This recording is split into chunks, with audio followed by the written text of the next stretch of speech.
tambalang kumikinang. Nicole Ayala and Diego Bandido.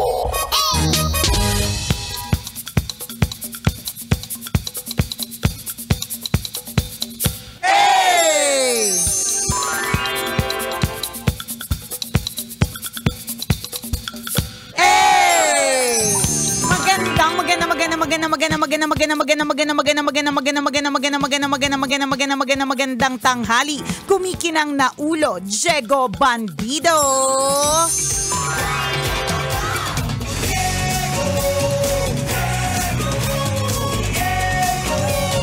Go, Diego, go.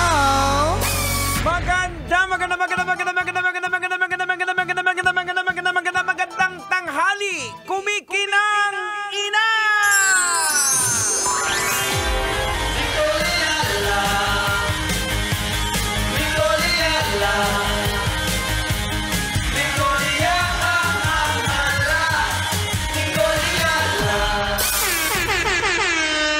Dear Nicole Ayala and Diego Bandido.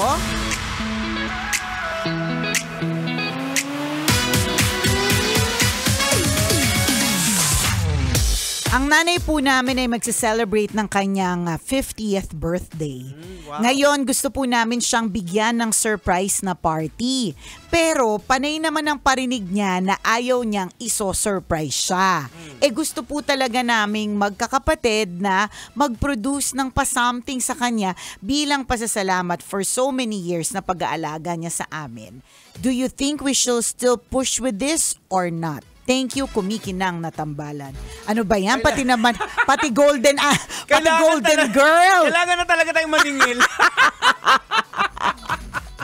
Ay, gets ko yung confusion nilang magkakapatid. Siyempre, gusto nilang, una sa lahat, kahit hindi ko pa kilala yung nanay mo, wala kaming idea kung sino ang nanay mo, hindi mo rin sinabi kung sino ang nanay mo kasi nga may surprise, no?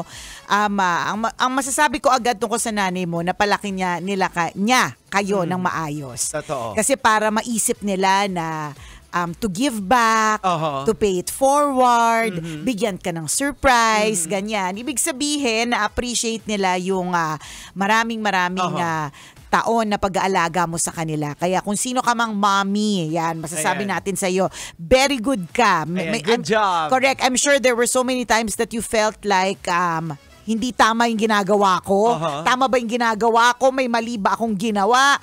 Ganyan. Pero in the end, 'di ba, nakita naman ng mga anak mo na ayos si mama. Kaya gusto ka nilang bigyan ng surprise. Well, ako doon para sa nagtanong siguro you have to play it by ear.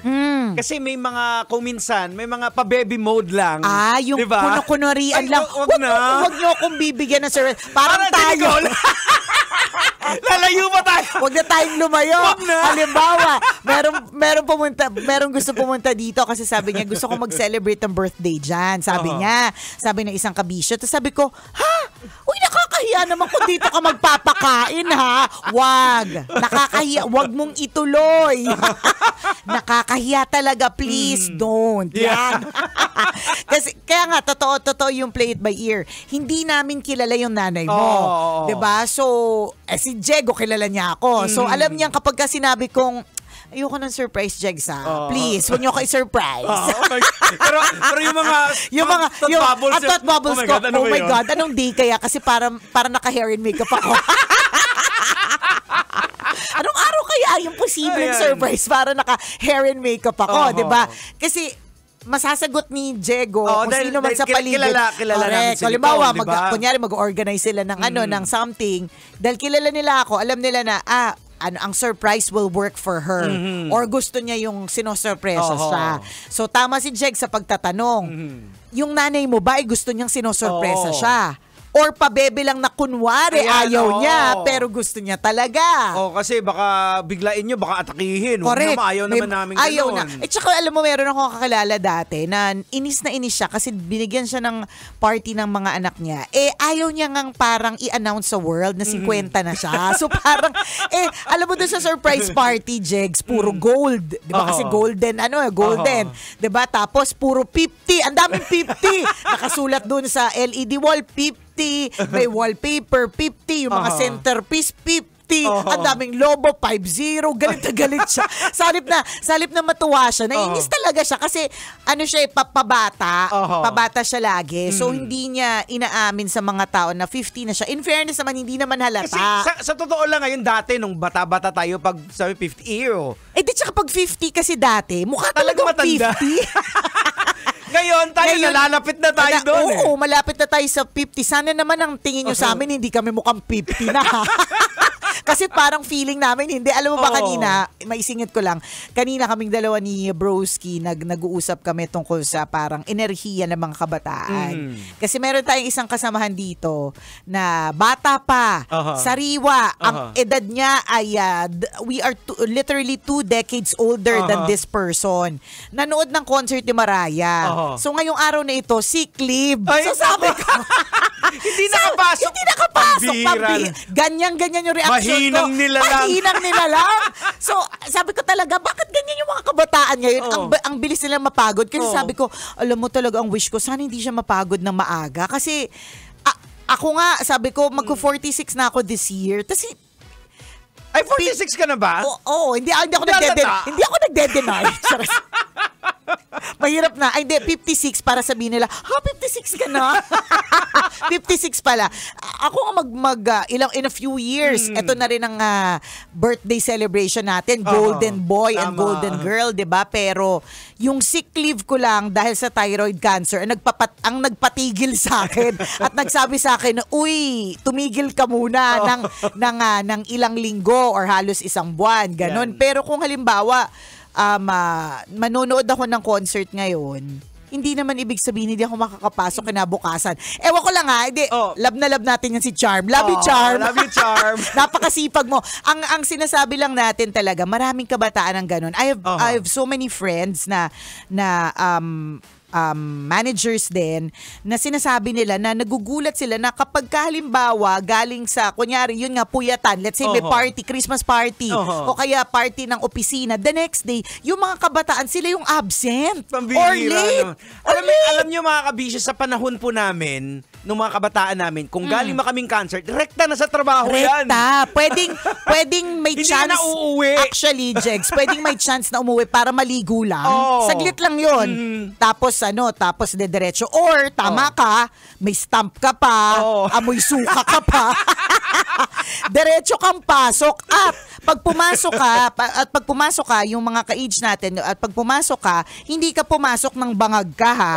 Papasok ka na functioning ka. In fact, ang enerhiya mo double. Tama. O kaya mas gumagana yung utak mo kasi galing kang concert, tapos dumiretso ka eh. Kinikwento nga kay Conyo Bicolano kanina na there were so many times na kaming dalawa ni Chris Choper nung araw, lalong-lalo na nung bata pa kami, na mag-host kami ng event, matatapos kami alas 2 o kaya alauna, tapos dahil bitin pa, iinom, makakauwi ng alas 3 or dediretso na sa istasyon, magsa-start ng programa 6 a.m. Pero, 'di ba? Pero ang taas ng enerhiya, ganyan. Oo, ganyan kami dati kasi ako nag-morning man din ako, diba? na galing gimmick, diretso na. Correct. 'Di ba? Sabog, bangag, pero pagdating sa trabaho, hindi, mukha lang sabog, mukhang bangag, pero nag-functioning. Ayan, hindi nagkulang. Hindi nagkulang. Sa i-deliver na, correct, na trabaho. Tama. Naka-attend ng meeting. Makaka-attend pa nga ng party ulit eh. Correct. Kanagabihan. Sa totoo lang, ganon. Yun yung, parang katulad ng sabi ko nga, yung kaibigan ko na sinurprise siya ng 50 years old, hindi kasi siya mukhang 50. Yun yung mga kabatch natin na hindi mukhang 50, tapos ayaw niya talagang ipaalam. Marami talagang nagtatago ng edad nila. Oo, marami. Hindi, tsaka lalo na yung batch natin, parang, di ba, at maraming lumabas na mga videos tsaka memes na bakit, ano yung sikreto ng mga, yung generation natin? Correct. Bakit hindi tayo mukhang yung edad natin? Ayan, dati Parang talaga ganon. yung mga nanay namin, 30 pa lang, parang ang tanda na nila parang ang tanda na, parang hirap na hirap talaga. Kami hirap na hirap din, ha? Hindi naman tayo masagana, pero parang feeling ko na itatawid talaga natin ng mga bagay-bagay. Yung gap kasi nawala. Ayan, sa parents at sa mga kabataan. Kung paanong magkwentuhan yung magulang at anak, parehas lang. Dati, oy, wag ka dito, usapang matanda to. Oo, wag ka sumali, di ba? Ngayon parang parehas lang. Anyway, so, 'di ba? So mabalik tayo. Mabalik tayo. So yung nanay mo ba yung tipong gusto niya talaga ng surprise? Or yung nanay mo ba yung tipong eto nga, sabi ko nga pabebe lang pero gusto niya talaga ng surprise? O yung nanay mo talaga ayaw niya talaga? Kasi may mga nanay na matipid naaalibadbaran sila kapag hala gumastos ka na naman. Sana napunta na lang sa ganito, sana binili na lang natin ng ganyan. Turuan ka namin ng isang indikasyon na pwede mong kayo mag-throw out ng party. Yung nanay mo ba o nanay nyo ba ay nagpo-post sa Facebook, nagti-TikTok, ayan, nag-reels? ayan. Pag may ganyan, push nyo na. Pasok. Ibig sabihin, gusto niyan. Ang nanay mo ba ay active sa Clubhouse? Yan. O di naman kaya nag-a-attend ng mga Zumba group? May Zumba group ba yan? Kung oo, nako, pasok na yan. O kahit active sa simbahan. Yan. Kung ano man, merong mga kaibigan na mga nakakasama lagi. O ayan, mag-throw kayo ng party. Kasi tama si Jegs kung ang nanay mo introvert, ayaw niya ng may nakakausap, na feeling niya energy vampire lahat ng taong makasalubong niya, huwag mo bibigyan ng party, mapapagod. Umpisa pa lang pagod na yan. Pakasabi pa lang sa kanya ng surprise. Pagod na yan. Pagod na yan siya. Ganon. Kasi may mga tao talaga na na parang hindi talaga sila ganon, hindi sila pinanganak sa mga ganon na kaya nilang makipag-usap sa tao, kaya nilang harapin, pero napapagod sila. Hindi, kasi ang social battery, yun yung tinatawag nating social battery. May mga tao na, sabi nga ni Jegs, kaya makipag-usap ko pag kinausap mo ko. Pero kapag ka ang dahilan kung ba tayo mag-uusap ay chika-chika, kasi socialization. Correct. Dahil nga party, may mga taong ayaw nila ng ganon. May mga tao naman kahit hindi mo kausapin, basic. Correct ka. Kakausapin ka at dadaldalin ka, di ba? May mga ganon. So, in other words, gustuin man namin magbigay ng advice sa'yo, kabisyo, hindi namin mabibigay kasi hindi namin kilala yung nanay mo. Correct. Anong klase ba siyang nanay? Ayan. Basta pag mag-celebrate man kayo o hindi, magpadala na lang kayo dito. Ayan, yun yung pinakamahalaga. Pero nakakahiya, oo naman, wag namang, sobra. Gabi, sinabi mo yun, Jigs. Nakakahiya, bawiin mo. Sorry po. Bawi ka. Bawiin mo. Baka sabihin nanghihingi tayo ng alay. Nagkamali po si Diego. Sorry. Hindi. Pero kung kami naman po, walang pamimilit. Ay, baka mainsulto kayo na hindi namin tatanggapin. Kaya nga. Siyempre, kung halimbawa, ilang bilao yan, alam nga naman sabihin namin, ano ba yan, hindi namin ito matatanggap. Nakakabastos naman sa inyo yan. Ayaw namin makabastos. Ayaw. Oy, napakaswerte naman ng mama mo kung nag-iisip kayo ng pa-something. Alam mo, meron ding mga nanay na ayaw nila na mag-party kayo. Ang gusto nila, bilhan mo sila nung kailangan nila. Ayan. Pwede din. Baka naman sirang-sira na yung cabinet niyan. Tama. Baka naman matagal na siyang nagkakaroon ng matinding kalyo sa paa kasi kailangan ng palitan talaga yung sapatos. Di ba yung ganong, baka mas gusto niya kaysa magpa-party kayo, paayos yung bubong, umuulan-ulan pa naman, tapos may panakot ng earthquake.